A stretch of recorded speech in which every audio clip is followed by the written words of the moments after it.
Hi Sam, it's Ronnie here again. I know your guy wanted some help with some more of the functions. So I thought I'd go over two topics today: option pricing, test generation, uh, and machine learning. That should cover a fairly large part of the functions that we have. So let's go to option pricing first. So thing to look up on is option pricing. Something like this, which explains the formula. That's what it does. And we can actually see one online. There you go. So this requires something as a spot price, a strike price, time to expire, number of years, days, months, whatever, volatility, risk-free interest rate, dividend yield, and it gives you a price, and then it plots it here. So my recommendation would be to replicate this in Excel.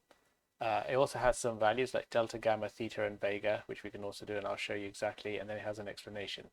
So this is goodcalculators.com, Black-Scholes calculator.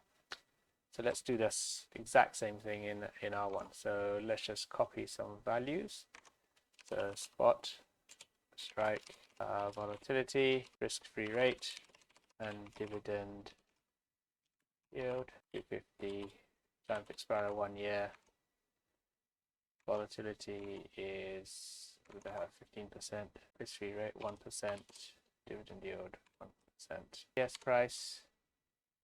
So in options, you can do type, do call or put. So we can just do something like this.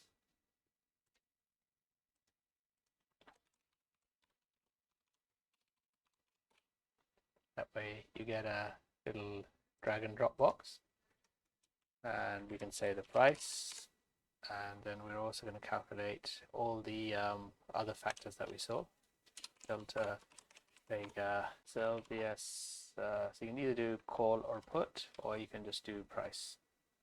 Doesn't really matter. And then you just go and say direction is call, spot price is 300, strike price is 250, volatility is 15%, risk-free rate is 1, dividend yield is 1, time to expiry is 1 year.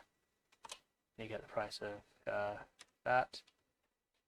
You can then do exactly the same vs call delta. So you can use the same parameters: strike, volatility, risk-free rate, dividend yield, time to expiry. That produces that. So we can just copy that for vega. Say, sorry, you don't need to call vega, you just need vega, sorry. And theta, same thing. But strike, volatility, risk-free rate, and yield, risk expiry, and same with row. So I think you have to use call row. Yeah, which again, never remember the argument order. Start, strike, volatility, risk-free rate, dividend yield, here's the expiry. Get that. What's interesting is of this particular function is that let's do this plus rand between 1 and then time to expiry. Well, let's do rand between,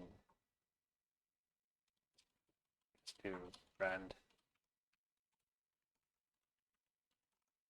and volatility rand between, I don't know, 10% and 25%.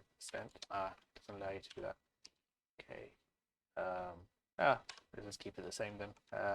These can be rand times 4.1. And actually, you know what? We can do this. Rand multiplied by 0.1. Same with this one. Let's make these all into percentages. Let's see. So one of the cool features of what I can do is I can say call price.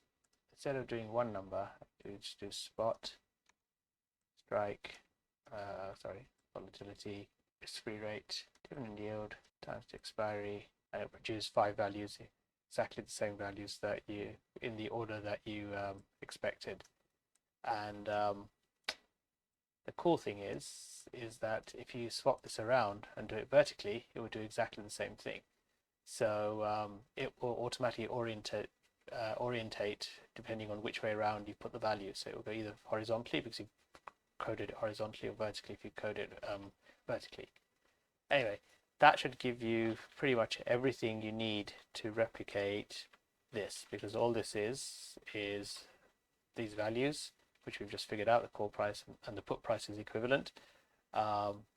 We can create it in, it then creates a graph by putting in values from 001 to 350, so that's just a range of values. So you create a range.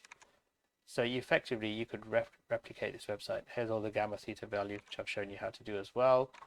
And you can pretty much replicate this and so on. So again, something like this, fine if you want to do it on the web, but you have to do a lot of manual stuff. Here you could have some automated function, you could have whatever you want to do, and you can create some charts and graphs and so on. So that's kind of what I want to show you there. So that should cover all the following functions: Excel, VS, call, put, and Excel, call, Vega, Excel Vega, Excel gamma, Excel call theta, Excel call row, Excel call theta row gamma. That should be enough. Yeah, okay. And equivalently, everything here with puts as well. So I just replace everywhere it says call with a put.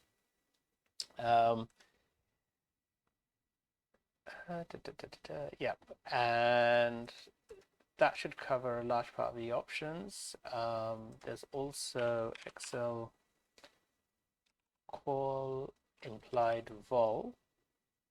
Right, so this basically calculates this number, this volatility number, from the other numbers. So it should be pretty obvious now. So given you've got the price, you've got the spot, you've got the strike, you've got the risk-free rate, and you've got the dividend yield, but you don't have the volatility. It tries to calculate the, and the years to expiry.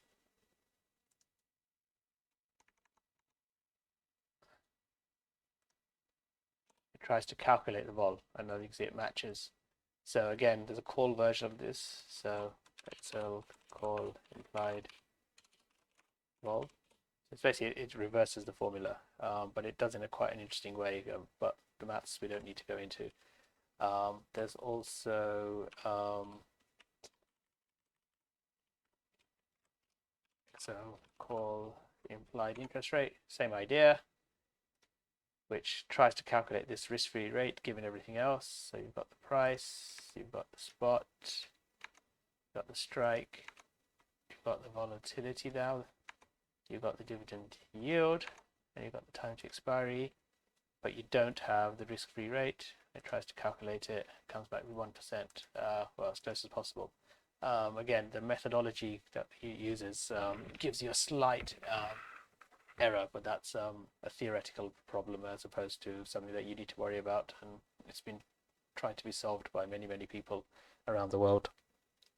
There is also Excel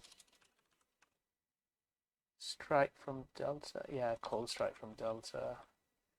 Okay, so this is a little bit more obscure if you're not in the area, but you can ask for a 0.25 delta based on a spot, a risk-free rate, a volatility, time to expiry, and it will come back with this. That's the delta. So that is Excel call delta from strike. So this is actually, these two things are actually a bit more interesting because this and as well as this one.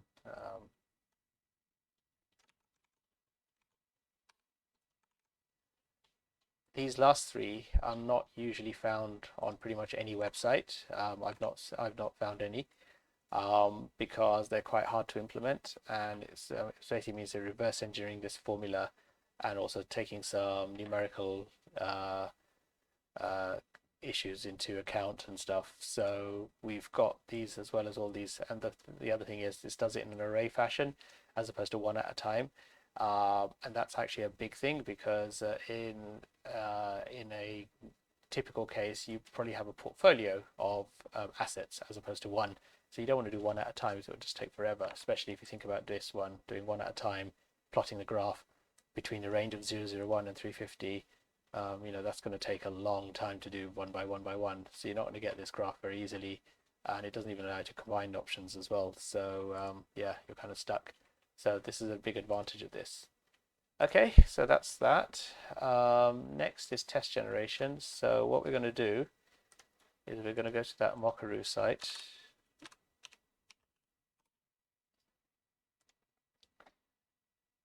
And here, effectively what we're doing is we're going to replicate everything in here. Now, this is already done on this easyml test generation link. So you can just download and see how it's done over there. You don't have to use this tutorial. However, just for completeness, let's have a look.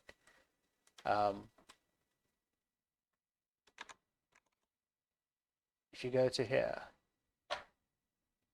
or this website, what it does, it creates test data based on pre-canned data that it already has.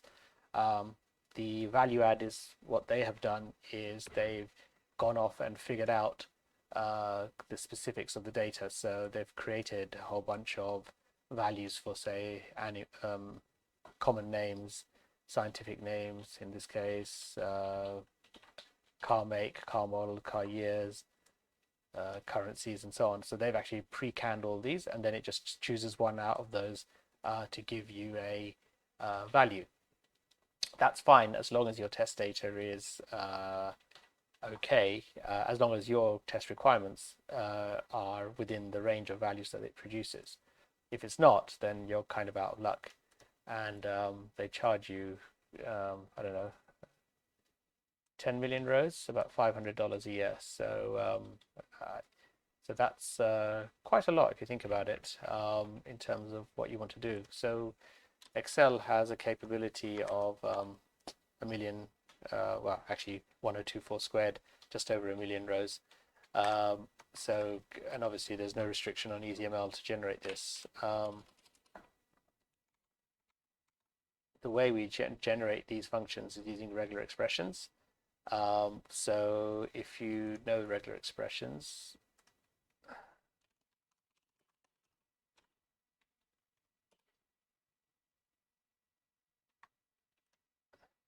there's a tutorial which kind of shows you how to match regular expressions. Now, matching is actually easy because you already know what the string is, and you can try and figure out whether something matches it. And you can actually do that in easyml. You can use a function easyregex easymatch, which effectively replicates everything that you see here. It understands everything that you see on this website, and it will give you a true if it matches and false if it doesn't match. There's some testing, tester. Yeah, regex.com is a really great way of testing. And you can try different experiments and try them out, and then see if it matches. So for something like this, it will say match all the characters between A to Z, followed by space multiple times, and everyone that's matching it kind of highlights in blue. Yeah, we don't do the highlighting in blue. We could, but I haven't yet. and it allows you to create some tests and try them out. It's online, and it's not great, but we can do this same matching here, but also the other way around. You'll actually find it quite hard to find regular expression. You want to generate regular expressions from a given match string, and that's a much harder problem. So, but it's unbelievably useful, and I suspect is what Mockaroo uses, unless they're really naive. I hope they weren't. So Excel regex generate, and you can use this function, and here's some examples to generate things like credit cards, email addresses, MAC addresses. We could also do countries and so on. It would just pick, and the thing is about easyml is that you can choose the exact set of values that you want to use as your source data, and it will create things like, you know, King Orange in this case, and Ronnie and Emily and Bob and Sam and whatever else you want to use. So I don't think I need to go through it too much because you already have an example sheet, but these would be the set of functions that you do. And if you don't understand regular expressions, then I would hope you do, because JavaScript, Python, I mean, they're like built on this stuff, so I would expect someone to kind of know this. Okay, finally, oh yeah, so just to clarify, all the regex generate, match, replace, and it's valid are the ones that this will effectively tackle. But I noticed you didn't do the generate one, and that's kind of a very useful, powerful feature that we need. So finally, the machine learning. Okay, so this is a complex topic, but effectively all the ones which have train in front of them and predict in front of them are related to this. They work in a pretty simple way once you kind of get the hang of it. They're designed to learn, use machine learning to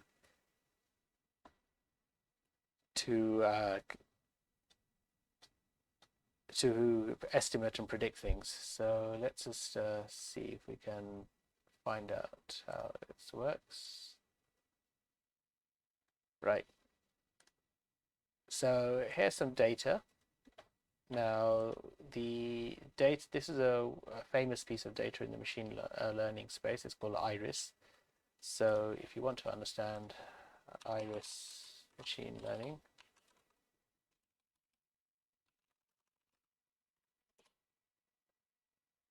you'll find a whole bunch of examples in the first learning project in Python with iris dataset. Yeah, something like that. Effectively, what this does, you can replicate this in Excel using easyml. So what does it do? Well, it loads up the data, loads the data set, understands it, previews it, does a description of the classes, shape of the data simulation, plots it, and so on. And then it does a whole bunch of plots. Train and validate machine learning. Okay, so this is the actual machine learning side. What I want to kind of point out is that in easyml, you've got the data, you've loaded it up, looked at it, looked at the errors in it, and so on, which is there on by purpose. You can do the summary, you can do the printouts, all of that, and look, you've done all of that without a single piece of code. And then, only then, do you do the actual training. So this does linear regression, logistic regression, decision tree to support vector machines. Now, effectively, we can do exactly the same thing in easyml. All these 5 functions and more are implemented in easyml. All you need to do is choose the ones, is find the equivalent, and you can use this as a guide. So they do something like, you could ignore all the code except for the bit where it does the training and learning. So here's the training, and here's the learning. So here it does an SVN, which has a train and a learn, which we could here as an SVN, but we can do like a logistic regression, because that's like the first thing that it sort of linear regression that it mentions, and then and so on and so forth. So we can do something like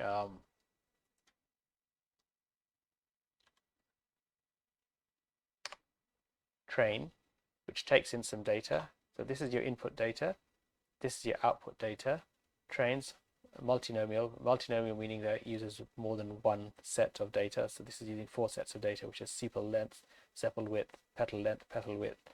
And it says, okay, I'm going to give it a name, logistic. So let's just do it bigger.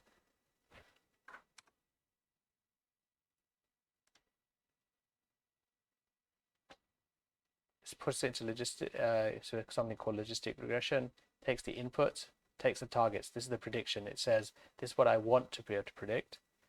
Then it says some factors which effectively give it some penalties and stuff. We don't need to worry about that too much. And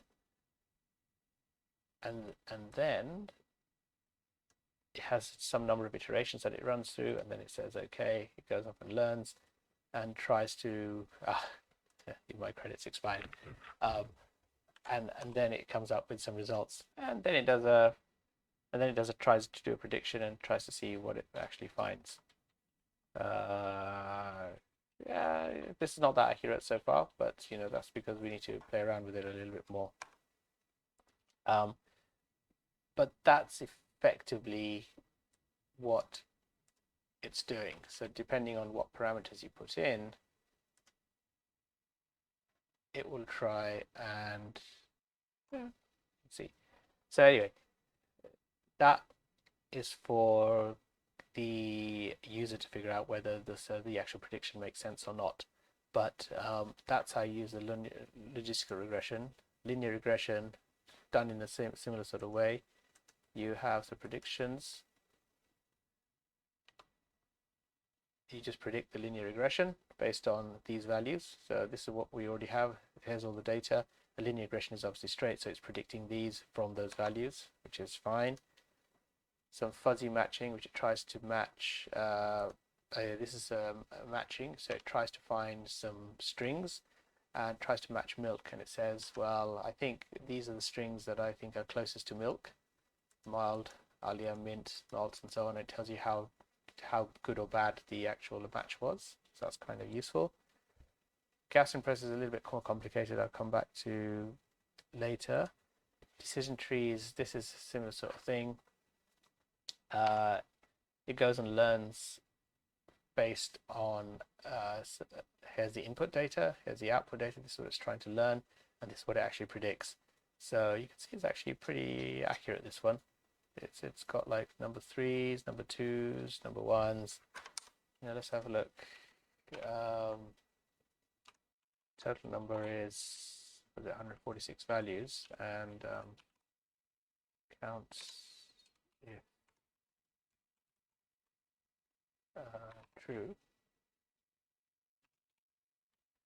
Got 100% accuracy. Wow, there you go.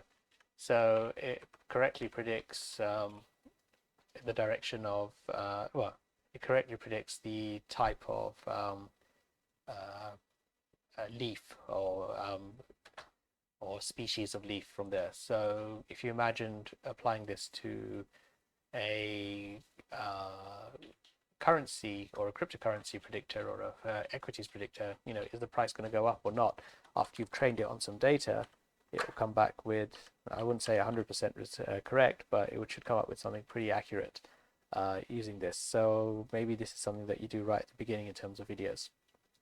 Okay, so you can do this for all the ones which have XML train, and they all follow the same thing. You just have a set of inputs, and you have a predictor, which is the output, and then you have you train it on the inputs and outputs, and then you try and predict based on whatever you have. And if you want to learn more about them, I would say just look these up in terms of machine learning. A good website for this is, well, this guy might have some links or not. He probably actually does, you know, understand each one, why is it, how does it work, and so on, and that might help. Or you can use what I used, Kaggle.com, which is kind of like the standard on the internet for learning about data science, and it has hundreds and if not thousands of examples complete with data sets, and you should be able to replicate every single one of these exercises using easyml if you want a learning experience. Okay, hope that's helped. So that's covered the option pricing. It's covered machine learning, covered test generation. So that should give you about another 60 odd videos, I reckon. Let me know once you finish those.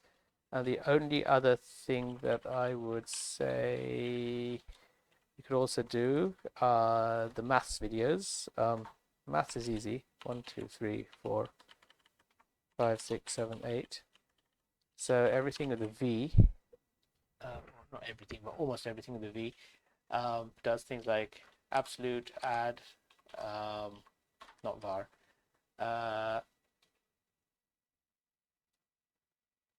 arccos, arcsyn, arctan, ceiling, cos, div, not version, exponent, floor, ln, multiply,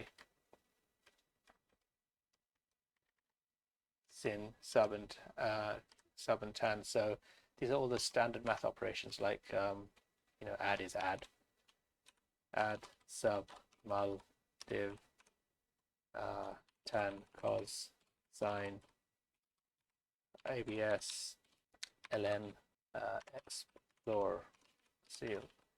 So that's all the standard stuff, and you can just demo that. That should be pretty easy to understand. That should give you another 10 or 15 functions. And the matrix stuff, everything which has got m underscore, is all the matrix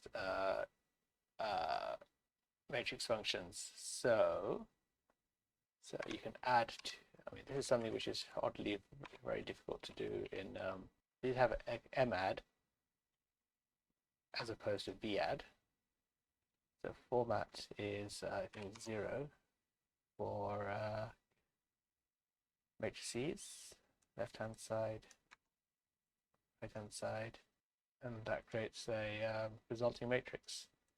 So this should be pretty easy to figure out as well, because you can just, you know, matrix tutorial. There's a whole bunch of matrix algebra, or maths is fun. You'll also do most things. So anything that you can do here will work, but more importantly, you can also show the more complex stuff like matrix determinant calculator,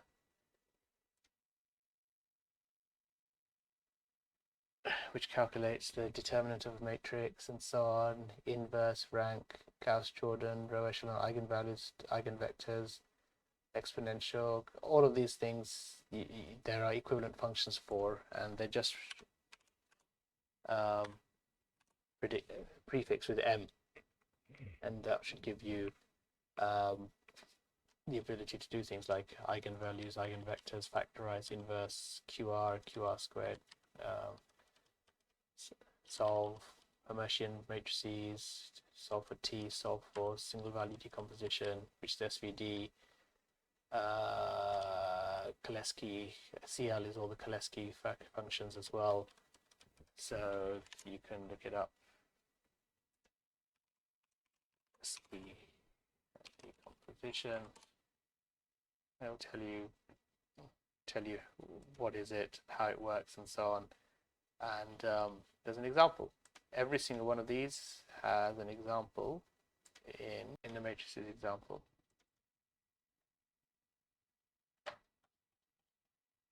So I go through them: add, subtract, dot, determinant, transpose, axpy, eigenvalues, eigen inverse, factorize, solve, solve all the different solvings, the single value decomposition, QR decomposition, QR squared, Cholesky factorized, Cholesky inverse, Cholesky solve.